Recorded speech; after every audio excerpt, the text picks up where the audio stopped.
Hashem Chok Israël, Ilou Nishmat Avraham Shalom Bar Rachel.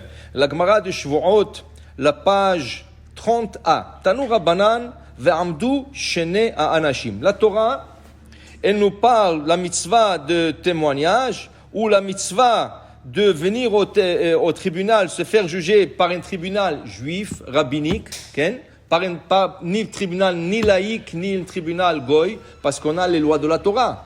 Et si tu vas dans un tribunal laïque qui ne sait pas selon la Torah, ou un tribunal goy, c'est assourd. Et même Rachidi, s'ils ont le même jugement que le nôtre, tu n'as pas le droit d'aller, parce que c'est comme si tu dénigres la Torah. Alors il dit ici, la Torah nous dit, Ve'amdu shene ha'anashim. Il y a deux personnes qui viennent au jugement, le plaigneur et l'accusé. Ils doivent se mettre debout. Ils doivent être debout quand ils parlent. Ils doivent être debout devant le juge. Ken? Mitzvah, les baalei dinim she'amdu, c'est une mitzvah. Amar Rabbi Yehuda, dit Rabbi Yehuda, shama'ati, j'ai entendu. Shimratsu lo shiv et shneem o shivim. Si les juges, ils veulent faire asseoir le deux, ils ont le droit. Eux, c'est des mitzvahs d'être debout, mais le juge leur dit non. Écoutez, vous êtes un peu âgé ou chose comme ça, s'il vous plaît, asseyez-vous. Okay? On a le droit de le refaire asseoir. Et Zéou Assour, qu'est-ce qui est interdit? Shelo yeh echad omed, ve'echad yoshev, echad medaber kol tzorko, ve'echad omer lo katser devarecha. Il ne faut pas le dayan, le juge, favorise. Il ne faut pas qu'il donne à un à s'asseoir et l'autre, non, toi tu mets debout. Il ne faut pas qu'il dise à quelqu'un, oui, qu'est-ce que vous avez à dire? L'autre, il parle pour une demi-heure et l'autre, il veut ouvrir la bouche. Ça y est, c'est trop. Tu fais du favorisme. Là, qu'est-ce qui arrive? La personne qui veut se défendre ou se dire quelque chose, elle ne peut plus. Mentalement, tu lui as cassé le fil de pensée. Okay? Parce qu'il voit du favorisme. Okay? Et je vous ai raconté une fois qu'il y a un livre qui s'appelle Tana de Beliaou. Okay? Tana de Beliaou. Et Tana de Beliaou est un livre qui est écrit par un Amora qui s'appelle Rav Anan. Et Rav Anan, Eliaou Hanavi venait chaque jour étudier avec lui. Il dit, tu sais, qu'est-ce qu'ils ont dit aujourd'hui là-bas dans la yeshiva? Parce qu'Eliaou Hanavi dans la yeshiva sur le Ma'ala. Tu sais ce qu'ils ont dit aujourd'hui à la yeshiva? Voilà qu'est-ce qu'ils ont dit. Voilà que le tzadikim est scondri, Kakosh Baruch Hu. Vous savez que dans la yeshiva de Céleste, il y a des discussions entre le tzadikim et Akadosh Baruch Hu. Akadosh Baruch Hu aussi étudie avec eux.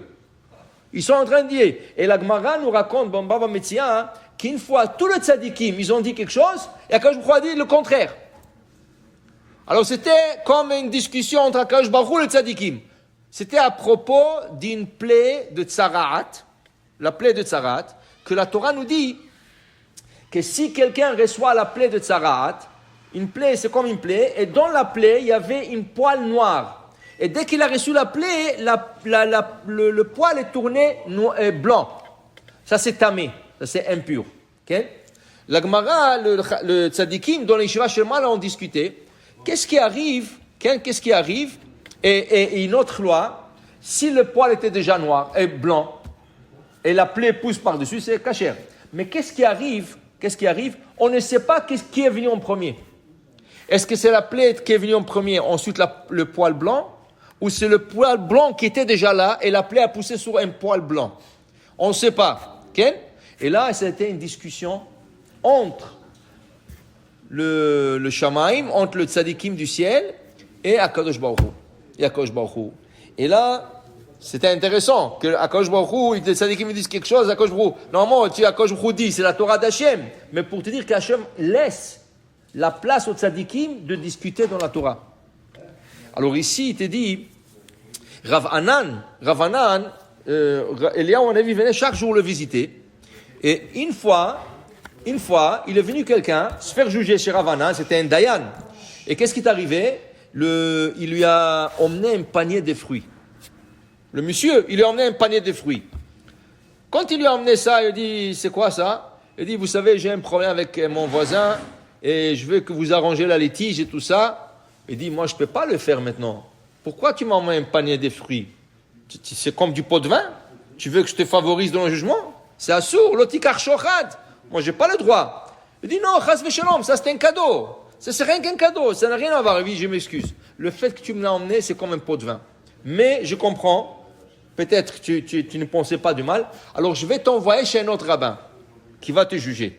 Et je vais lui écrire un petit mot, comme quoi il te reçoit. Alors il lui a écrit, voilà, Rav Nachman, s'il vous plaît, recevez ce monsieur, Ken, recevez ce monsieur, parce que je ne peux pas le recevoir moi, mais occupez-vous de lui. Il lui a envoyé. Quand Rav Nachman il a vu la note, il a dit, pourquoi Rav Nachman m'a envoyé chez moi? Parce que je ne peux pas... peut-être c'est un membre de sa famille. Alors c'est un conflit d'intérêts. Tu ne veux pas être Dayan chez un membre de la famille, c'est un conflit d'intérêts. Alors il a dit, ok, je vais voir. Et là, pendant le jugement, Rav Nachman penchait vers ce monsieur. Il penchait vers... L'autre, quand il a vu que Rav Nachman il penche vers monsieur, il a désisté, il s'est pas défendu, il a perdu le jugement. Là, Eliyahu Hanavi, pendant une semaine, n'est pas venu visiter Rav Anan. Quand il est venu, il dit, qu'est-ce qui se passe? Vous venez chaque jour, ça fait une semaine. Il dit, tu sais qu'à cause de toi, il y a quelqu'un qui a perdu un jugement.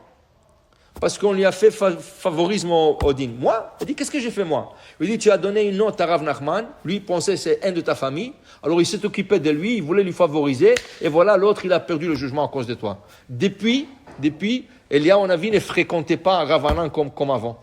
Okay? Pour te dire, le Dayan n'a pas le droit de favoriser dans le din.